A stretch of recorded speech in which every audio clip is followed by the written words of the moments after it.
Lo que viene por ahí no lo para una flecha.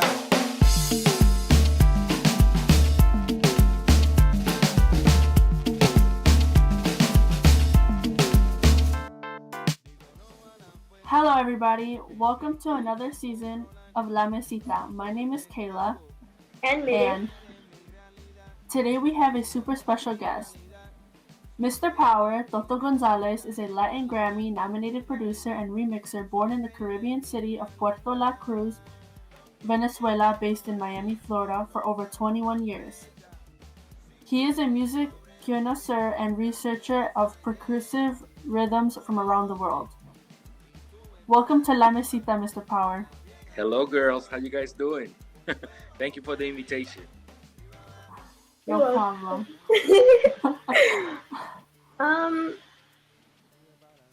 How are you doing?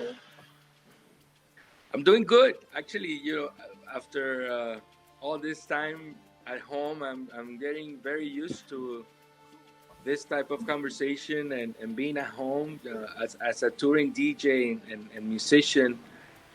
Traveling was a big part of my career and working 8 hours and all that.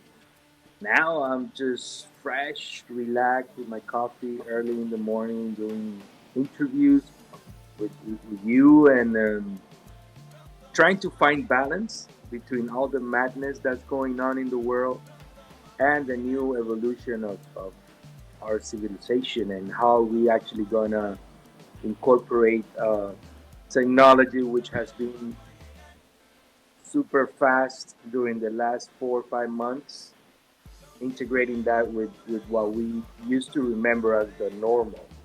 Now it's a whole different story. How about you guys? How you guys doing? I'm doing well. Yeah. Trying to, I guess, deal with things being online and remote, especially with school. Okay. Has it been a challenge to do class like that? A little bit, because I'm not used to doing everything online. I like to be in person and engaging with other people. But yeah. Great. So what are we talking about today? I don't think we're talking about anything specific. I just know that I hope you have a great time with us and that it'll be fun. But how have you been maintaining positive energies throughout these days? Okay. Well, basically, staying calm, staying in the center, and being present is a big part of the day. I'm not gonna lie, it's been challenging. It's been an up and down situation where I find myself into uncertainty sometimes, and especially in my career where music and music business has been put aside for a long time. We still do not have a specific date when we're gonna get back to performing or being in the club and all that. So for me, breathing is a big part of it, and staying close to my wife and being able to talk about how we feel, what we're going through, how can we actually, you know, find a way to stay positive, to stay happy. And that's a big part of what we're doing every Sunday, just to do the live stream. It's a moment of happiness during the week because we get to be spontaneous. We're on camera, so our performance is actually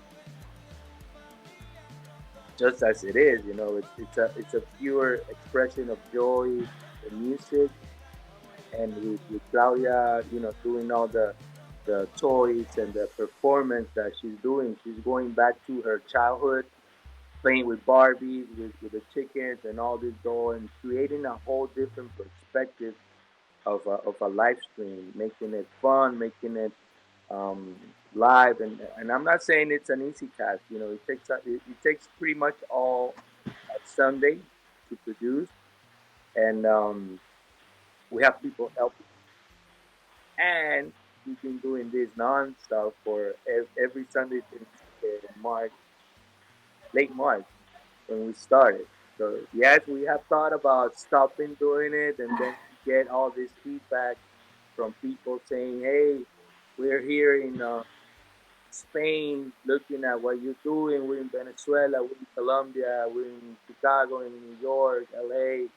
You're making our Sunday very special. We be tuning in every Sunday." And then our spirit is like, okay, let's keep doing something positive that's making us happy. And then we are actually asking for a feedback from the world, from the universe. And that's what we're getting through different um, comments and people interacting in the chat. And that's pure joy. And we're actually just having fun, staying positive, as you said. That's great. Cool. So jumping into a little bit of more juicier questions. Um, when you were younger, what was your dream job? Like, did you expect to become like this? Like, did you expect to become Mr.Pauer, or was it a bunch of different other jobs? Well, let's say I've been exposed to music all my life. And since I was very young, I actually found.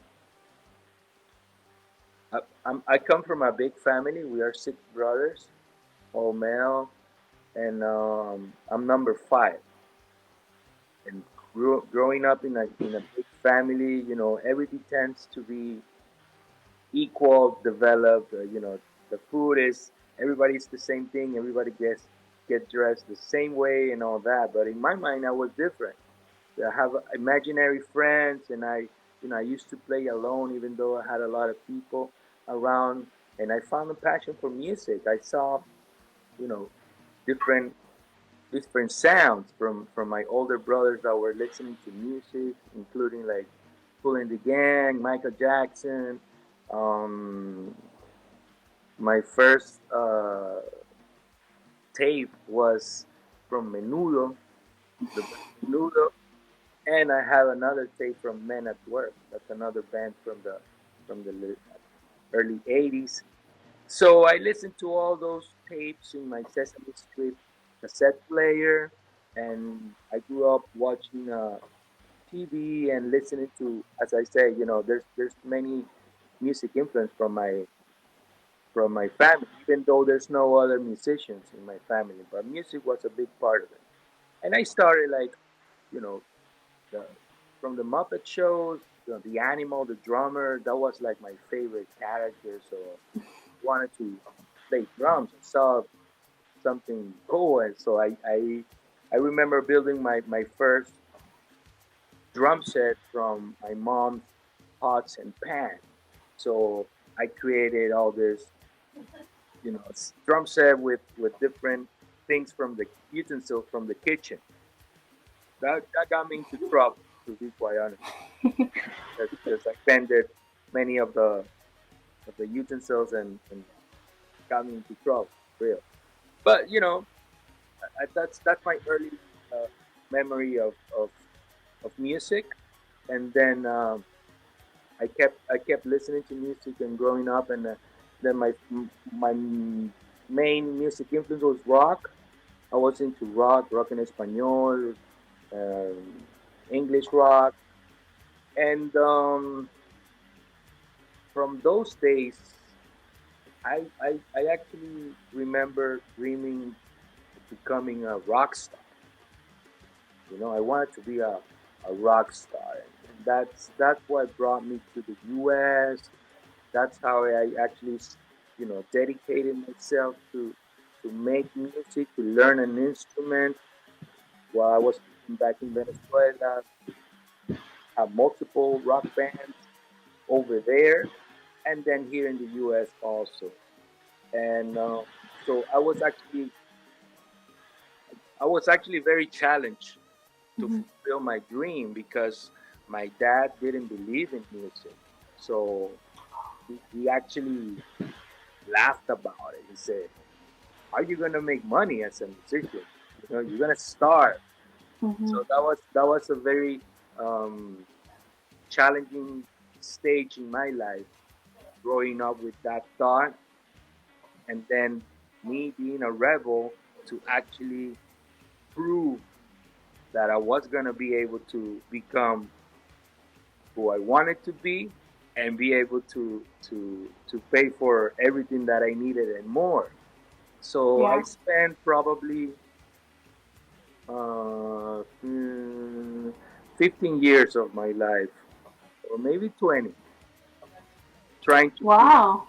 trying to prove to my dad that I actually was right, that my passion, since I was very young, was true. And then after that, I say, you know what? I can't believe I spent so long trying to prove something to my dad. Because even though I was being, I was successful in my career, and I actually have many achievements with Mm-hmm. my life. At some point, I moved from being a grown up to being a child again, and showing that to my dad. And if I didn't get the response that I wanted, that would hurt me like a lot, Yeah. you know. So I later on in life I understood that that was not the point. He was trying to take care of me. He was trying to encourage me to do something good in life. He had a very specific way of he had a clear picture of musicians, from his friends being alcoholic, drug addict, or just people that didn't evolve well. That was his image in his mind. So he actually got scared that one of his kids would go into that route. But I proved him wrong. I actually study graphic design. Oh, cool. I'm a graphic designer. I was an art director for many years, doing magazines and doing website design. And I integrated that career with my passion with music. So my main drive to become a designer was music. How can I use a, a different skill that will support my music career? So I saw that for a band, you needed a CD cover, you needed a poster, you needed flyers, you needed a logo. And I saw that and I say, wow, that's exactly what I want to do because it's very connected to music. And through the years, my graphic design career was always related to music. For the magazines I worked for the website, I worked with different magazines, Televisa, I was doing the edits magazine, I was the art director. Then I worked for MySpace back in the day doing the section. Uh, then I worked for a huge uh, radio station network called Spanish Broadcasting System. I developed different apps like Musica.com and all that.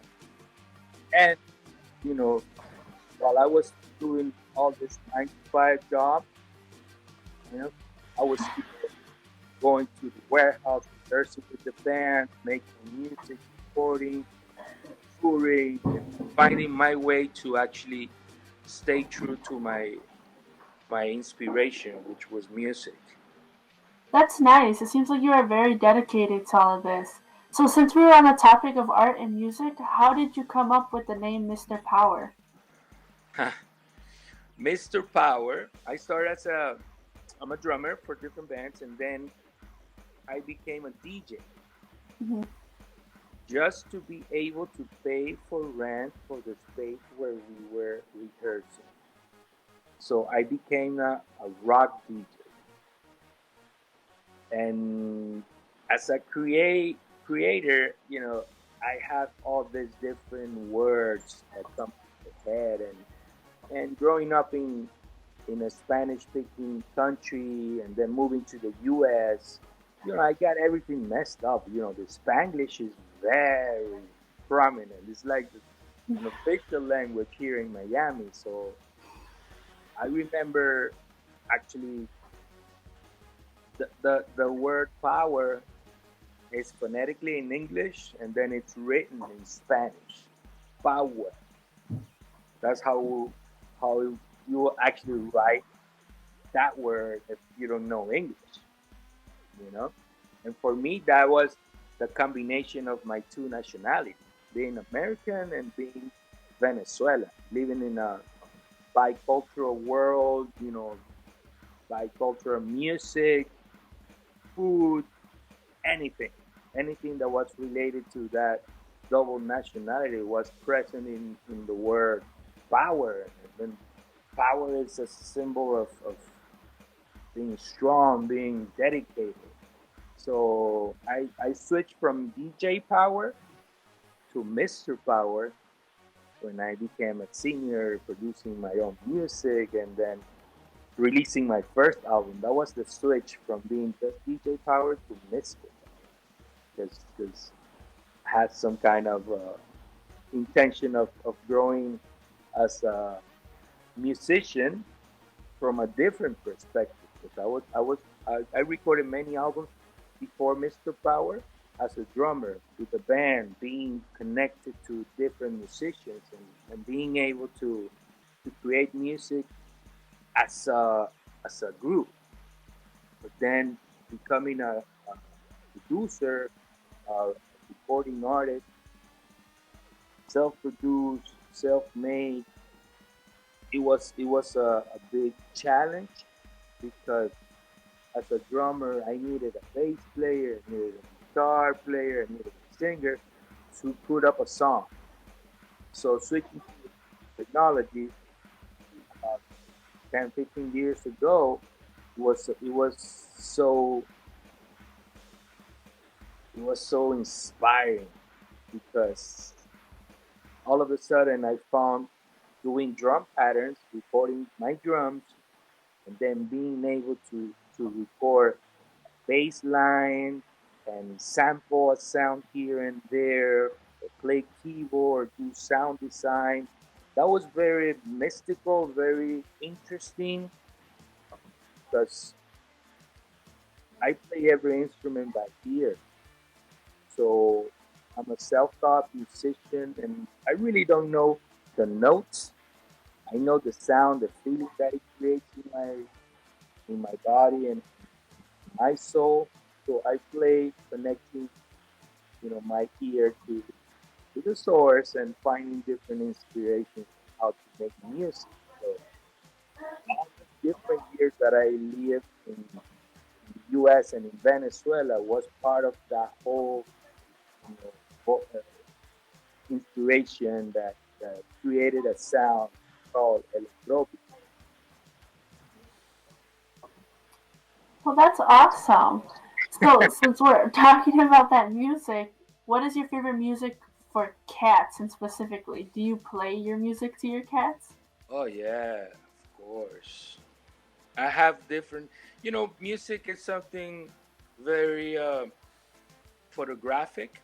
That's the way I see it, because there's no specific songs for cats, but there are memories. So I remember my my prior cat called Lucrecia. Lucrecia, I used to play her Mike Snow. That amazing album of Mike Snow. So she passed probably like 5 years ago. But every time I play that album, it reminds me of my cat Lucrecia, and I get that feeling in my heart, Yeah. remembering.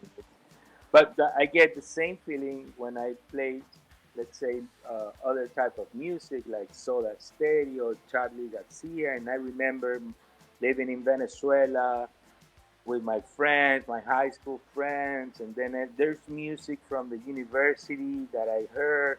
There are songs that remind you a specific dance step, so you get into that mood, and then you remember.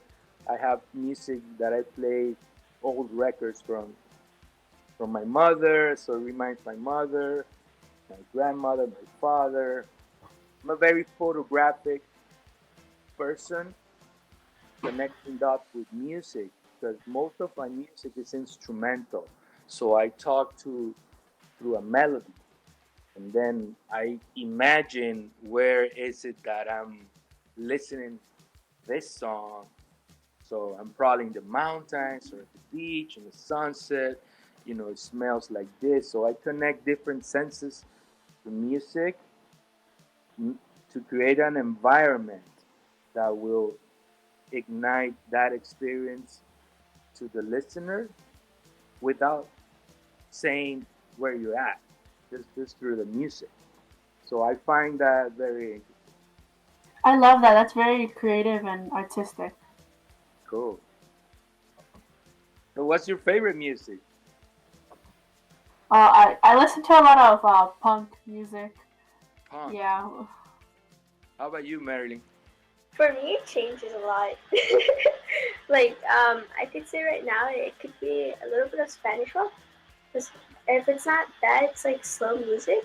So I go from slow music to really hype music, and then I don't know. For me, it's just a big mess with music. I have a lot of taste. In Very music. nice. I like all kinds of music. It's a learning experience, a dance experience. It's a very powerful way of spending your day, listening to music and then going to different moods. If it's punk, I have my punk era, very present. When in my alternative, I was a lot into Nirvana, Stone Temple Pilots. That was, as a drummer, that was a thing. It's Yeah. Green Day and all those bands, wonderful bands. Plus the other half in Spanish. But that gives you a feeling of when you're listening to music, and then slow music. There's so many. Especially if you're into electronic, moods and stuff like that is just a wonderful.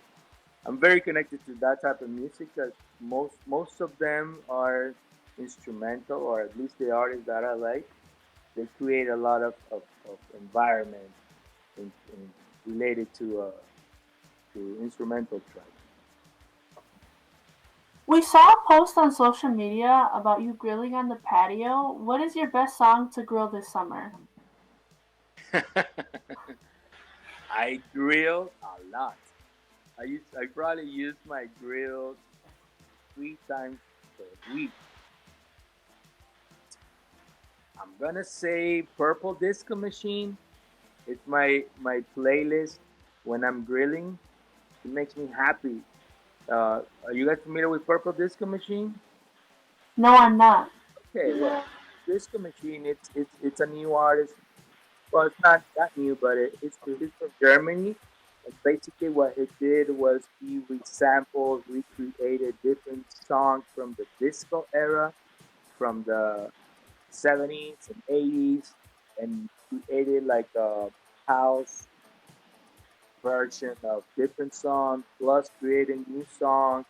So it gets into that party mode where you can actually, be really sad or really confused, and then you put Purple Disco Machine, and all of a sudden you're moving your body, grilling, having a good time. You start looking at things like Yeah. the green in the patio, or you see the birds and all those different things. You just integrate that with the experience. I play all kinds of music, to be quite honest. I can wake up, you know, thinking about salsa and playing salsa, or I do a lot of music research when I listen to music.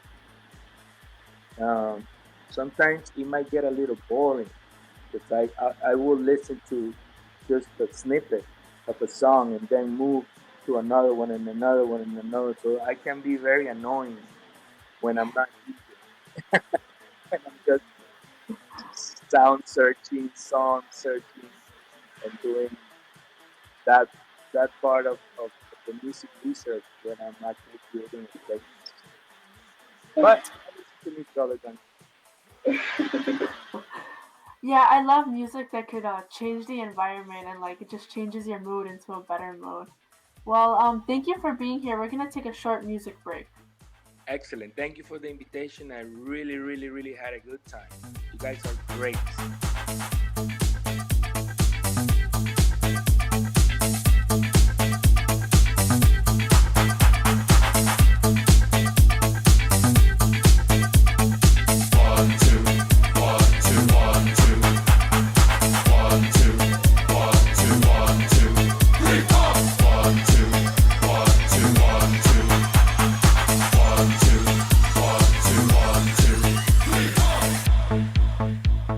We're back with Mr. Pauer from Miami, but let's get to the past.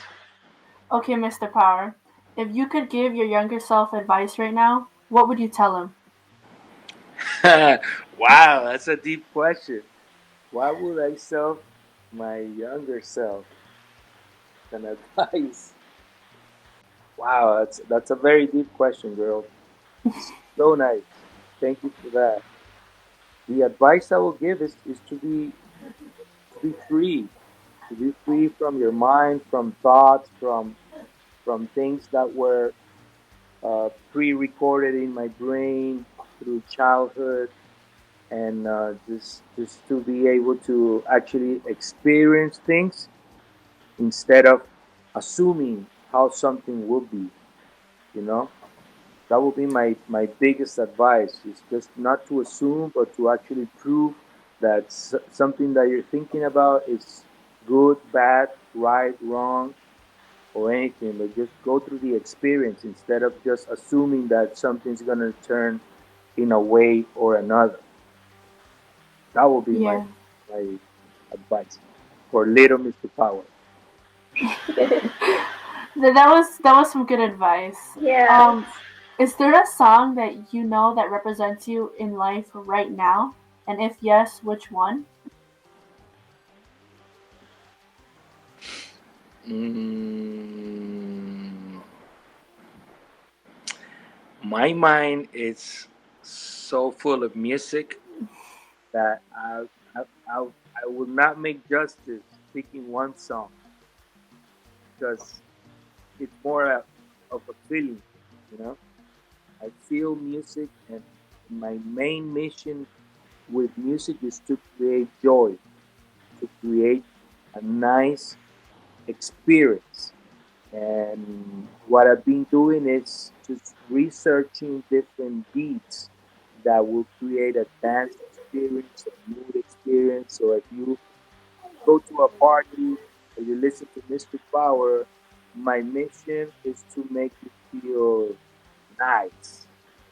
Yes, you want to be here, you want to listen to this, you want to see this live stream, you want to be part of that experience in a nice way. There's different ways of creating dance experience. Naughty way, there's funky way, there's different type of expression. My choice is to create a joyful experience, an environment where I can interact with my crowd and create great memories of dance experience. So that would be my favorite topic.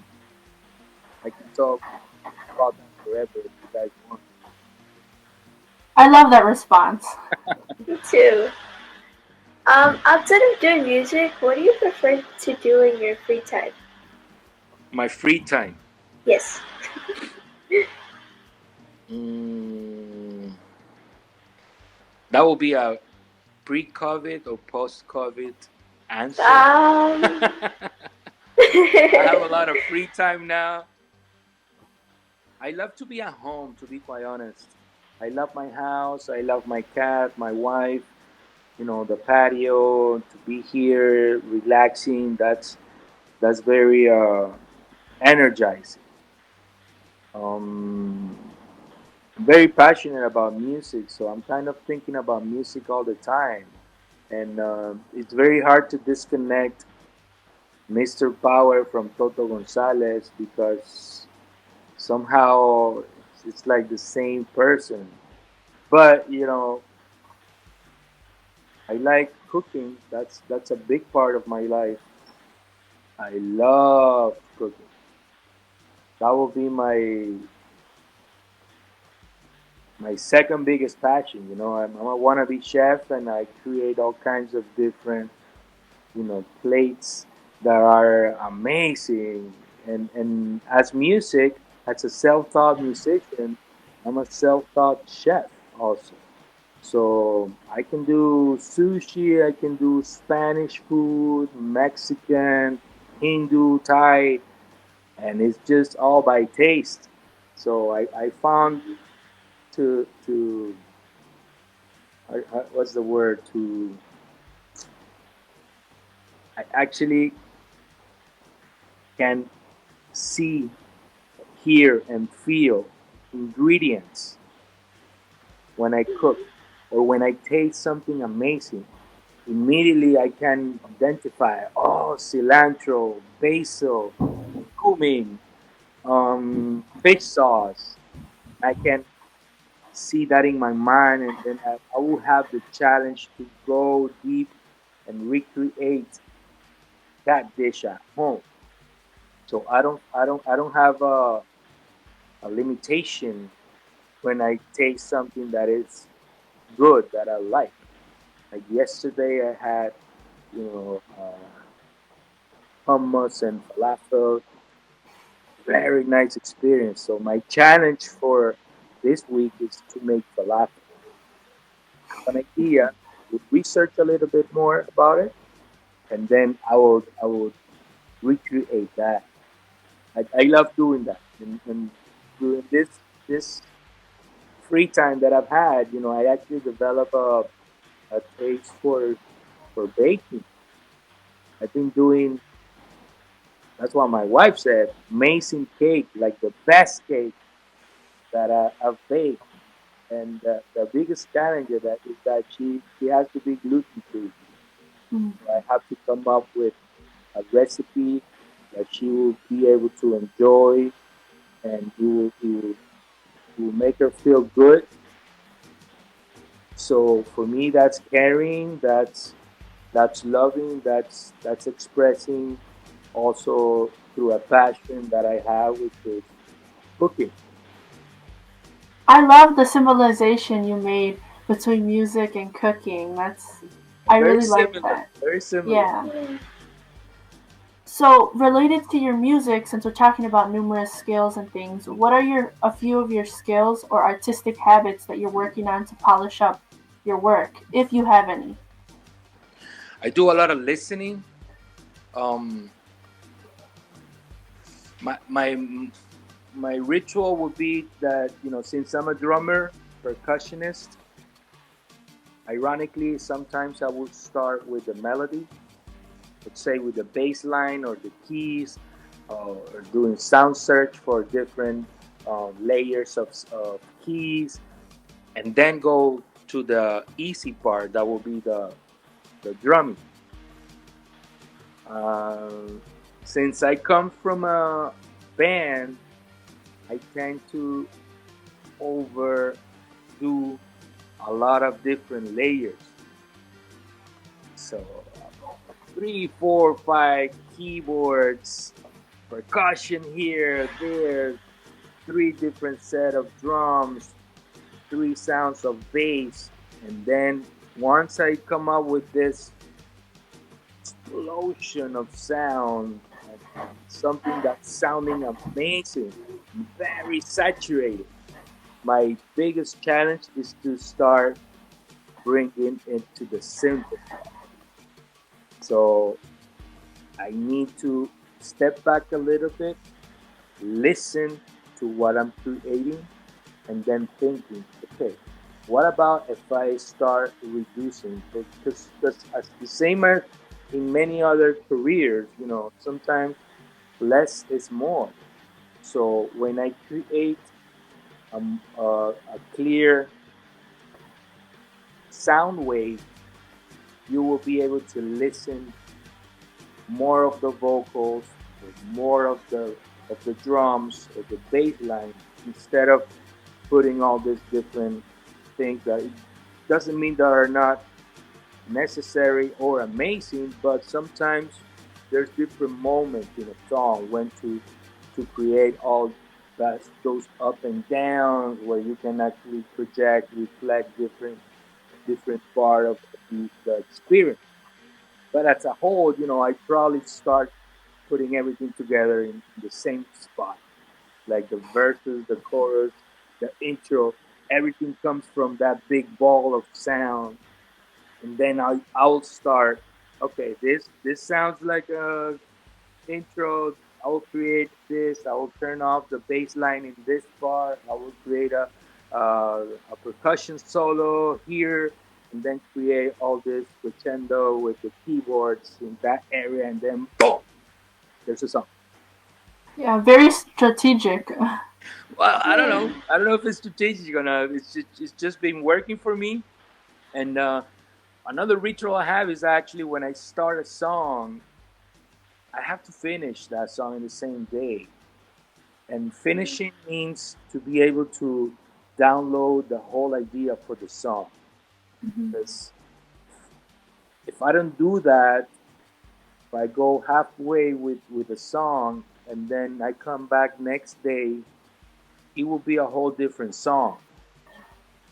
So I can actually create all this ball of sound and make it a song, and then I can call it a day, and then go come back tomorrow and step back and listen and start curating all that I created. But that whole thing, it's a song. So if I found that when I create things that I need to stop it at certain point, it will become a different song. Not in a bad way, just in a different way. But you know, my belief is that when something is coming as a creation of sound, I need to do it all the way to the end, so it round the whole experience. It doesn't take me long though. It's not like 24 hours doing the same sound. It's more like a block of 4 or 5 hours working on a song. Mm, okay, so let's talk a little bit before COVID. You were in this huge festival called EDC, right? Yes, Mexico City. How was it? How was it, and like how important is this festival? Let's say before COVID, that was like my biggest music festival that I play at. They were 90,000 people, Wow. 200,000 Whoa. for the 3 days in the festival, and then 90,000 average per day. Huge stage, massive amount of people, um, an incredible crowd. Mexicans are very supportive for music, for experiences. I curated my set like never before. Created different matchups, different remixes, and I actually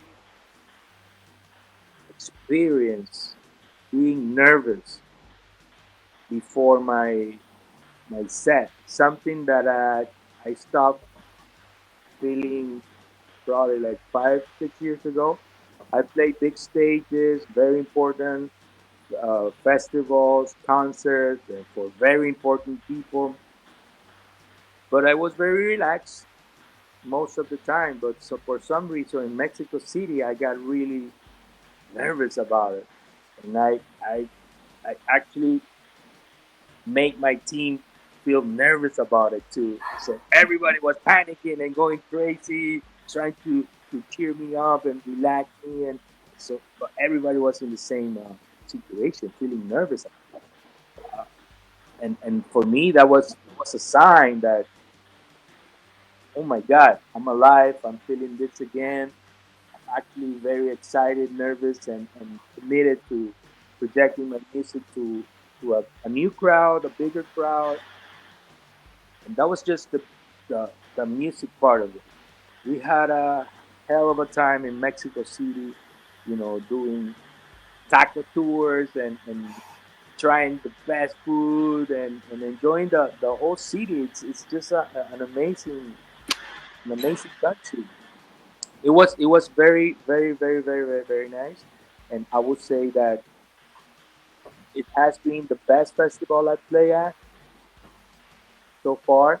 I was very excited for everything that was gonna happen after playing that festival. Then boom, it got shut down. Mm. So the, that that whole experience of playing at EDC stay here, stay in my heart, and I'm sure it's gonna project whenever we're going back to music festivals to perform.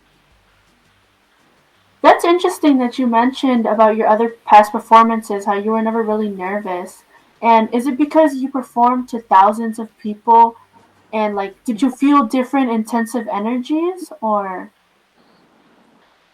Um, I played for a lot of people. Yeah, thousands of people, and as I said, very very stressful performances like playing the actual Latin Grammy Awards. I'm in charge of playing the music during the awards, the pre-telecast. So you cannot mess up right there. You gotta be sharp right? and very have a prompter, and I have my headphones, and I have lights, cameras, everything going on. The award goes to blah blah blah. Play the music, stop the music at the right moment. So I create that. I curate the whole playlist for that experience. That's very stressful. I got really nervous the first year, but last year was my third year doing it, and it was just very cool. I enjoyed the whole experience, and it's very emotional because you see a lot of your colleagues, going to a state to receive an award that will change their life. Even all the nominations change their life. And but let's say I'm doing a DJ set in a festival or going to play in different cities. I find myself just trusting. I trust my music taste, and my abilities to perform. So I don't necessarily create playlists or prepare too much before a show because I actually want to be surprised as well as the crowd. So I want to be surprised how my mind reacts to a crowd in Chicago, and if I throw a very old school cumbia, how will people react? And I tend to analyze my crowd a lot. What do they dance to? How do they dance to? So I start identify different nationalities, music tastes, and all that. So it's not I don't DJ like just in that laptop connected to the laptop. I DJ, connecting to the souls of all the people that are part of the experience. So it's an exchange of energy, and what I'm giving to them is joy through music. They give me that back to me. So we spend the whole 4 hours in a joyful dance experience. That's awesome. What is your favorite gadgets of 2020 and why? What is one of your favorite gadgets? My favorite gadgets. Huh. I would say Anything related to live streaming. Since the pandemic started, we, my wife and I, we rush ourselves into an express learning on how to live stream and how to be professionally broadcasting in a way that doesn't become boring. So I would say that our favorite gadget this time will be the Black Magic Atem Pro. That's a device where you can connect four different HDMI cameras and run it like Mr. Charlie is doing right here with OBS, and able to create different layers. And then once you're in that world, everything is about hacking the system. How would you bring videos into the HDMI and project that and start playing with green screen or over layers, doing transparency on top of your videos? We try anything, everything in the mother.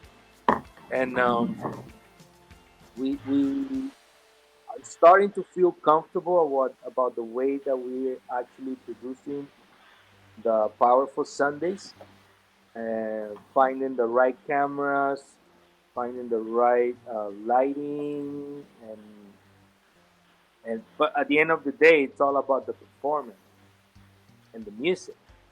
So one thing that changed during the pandemic was me being able to use the microphone.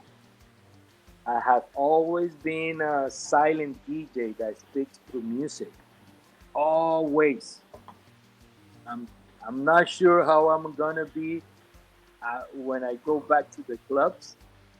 If I'm gonna be one of those DJs, raise your hand, kind of thing. Not. I hope not, but I definitely found my voice during this pandemic and how to communicate and be clear and be able to feel um, true. People like to know about the person that's communicating, how they live. I mean, you girls have mentioned different aspects of the live stream, like the barbecue. You guys are looking into that. So you search that Mr. Pauer likes to cook. You find the design aspect. You find the different elements of the toys and all that. Childish environments. I explained why we do it that way. So it's interesting that during this pandemic, I found a little more liberating on how to express through social media different aspects of my life without being slave on how I communicate. Like I'm not brushing my teeth and doing a live stream or taking pictures of every food that I cook.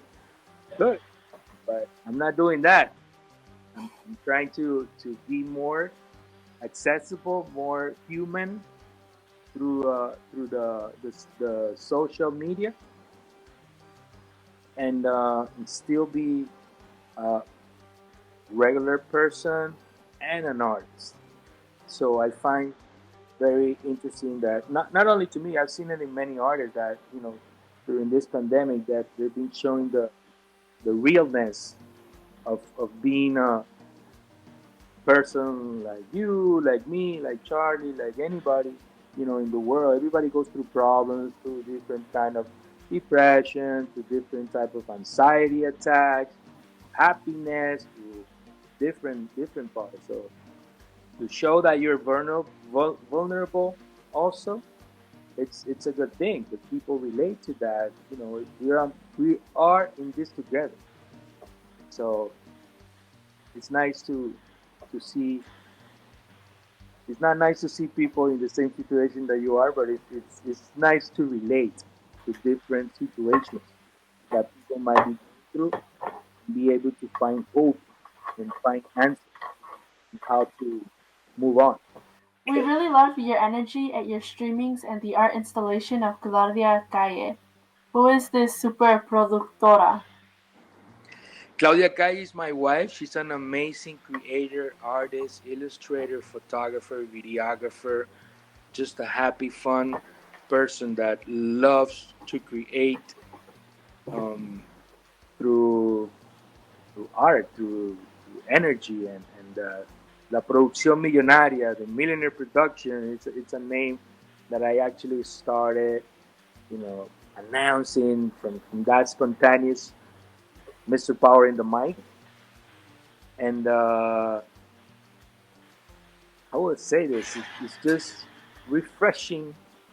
It's very inspiring. Most of the energy from the live streams come from that interaction and that um, um, freedom of expressing and creating different things with elements that, to be quite honest, all the props that you see in that production are homemade and are things that we find here, because during the start of the lockdown we didn't find many things, so we had to work with her cameras and do a live stream the best way we can. And the elements that you see there, like the mop, like Lola, let me show to you. This is my friend Lola. Mop, and she started evolving through the months, and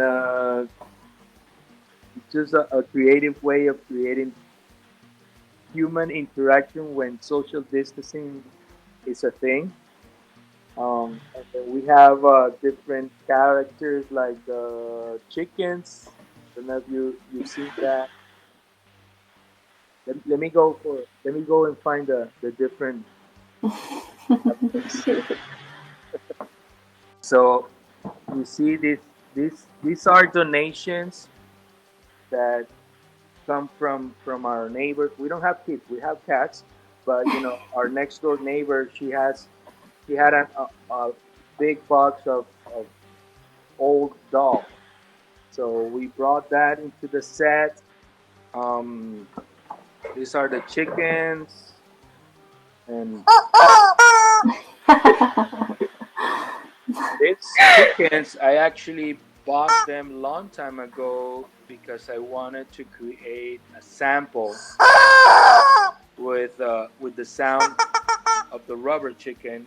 And then I have this in my studio, and I brought it home, and they became celebrities. Now you see them dancing, Yes. shaking their butt, and it's just fun.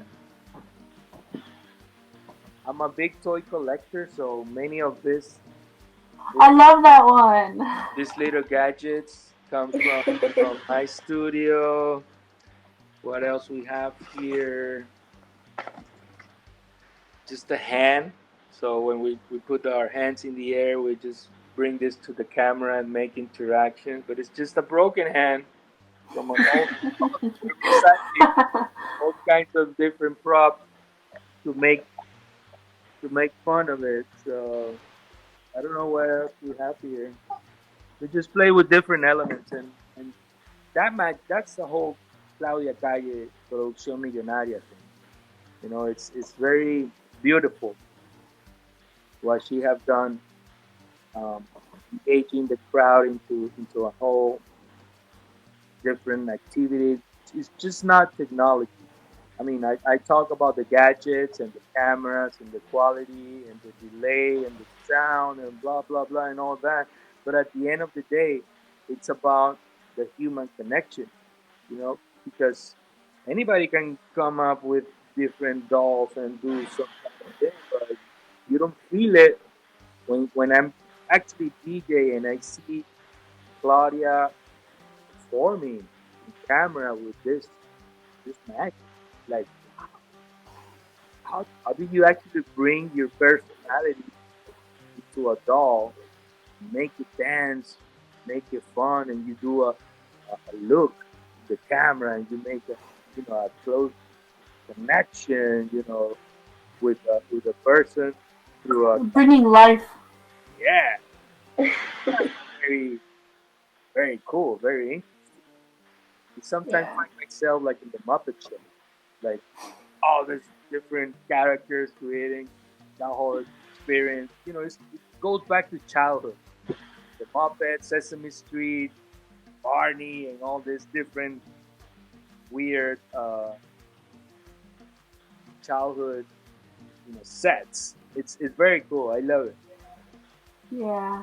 Right. Yeah, because different characters have life and different personalities. Yeah, and I have different type of fans. There's a lot of families that I got message from different families connecting with their kids, their baby, you know, grandma, having fun looking at it. Because at the end of the day, we're not doing a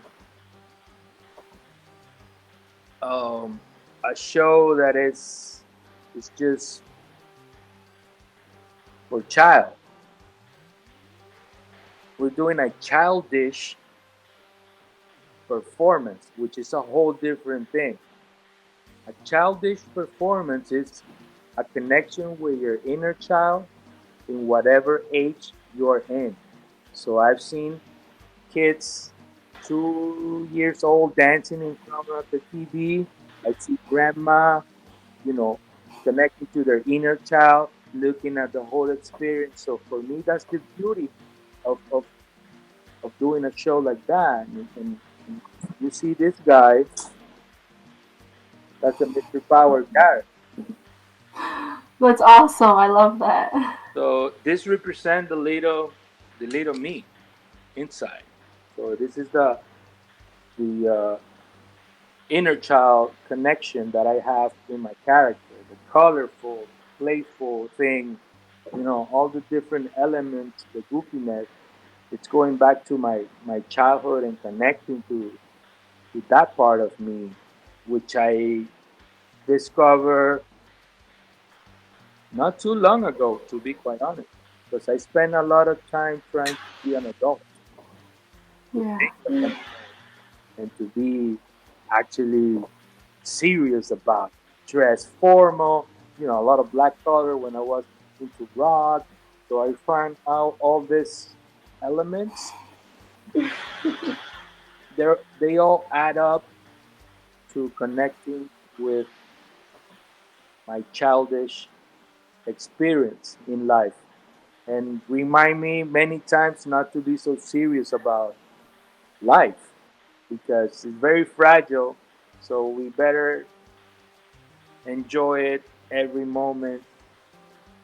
And it's just a constant reminder that I need to be connected to the present, to the joyful, to be grateful about a day, breathing, being healthy, having food in my table, having my wife here, laughing and laughing and laughing more. It's just a reminder. So that will be the whole electropical sound and colorful experience. Okay, last question, Mr. Power. Who is your favorite cat besides Amber and Osuna? Ghetto. Where's Ghetto? I want to see Ghetto. I say that to my wife all the time. Because I remember when I first DJ in Chicago, I got to hang with Charlie. Oh, no, let go. Aww. It's Ghetto. Oh, I love Ghetto. Oh my God. Look at that. Aww. Cats are beautiful. Yeah. Ghetto. I have two.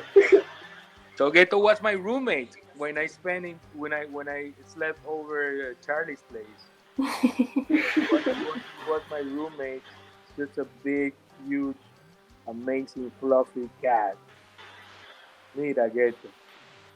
So grateful. That was long time ago, Charlie. How long ago was that? Probably like 5 years ago or maybe more. Yeah, about 5 years. Yeah, yeah. It's looking good. Slim. So that's, Okay.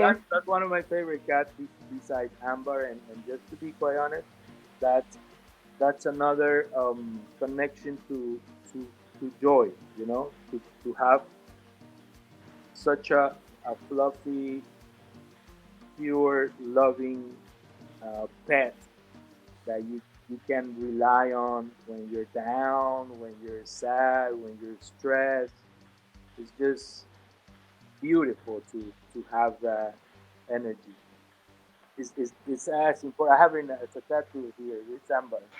Oh, Aww. it's nice. It's beautiful. Amber with Claudia's eyeglasses. I don't know if you So cute. Okay, well, thank you, Mr. Pauer, for this awesome chat with you. And if people want to check your music, where can we find it? They can find me anywhere. It's Mr. Pauer. That's MrPauer. I'm in Amazon Music, Spotify, Pandora, um, SoundCloud, Mixcloud, YouTube, Instagram, Reels. I just did my first Reels yesterday. TikTok. Anyway. That's great. Yay. Yeah. So thank you for your time, and I really enjoyed this interview. It's very nice to have a perspective from people like you that are younger than me and can ask some of the deepest questions that have been asked during my career, to be quite honest. Beautiful interview. Thank you. It was nice talking to you. I send my love to you and thank you for making this space happen. Thank you. It was a pleasure. Yeah.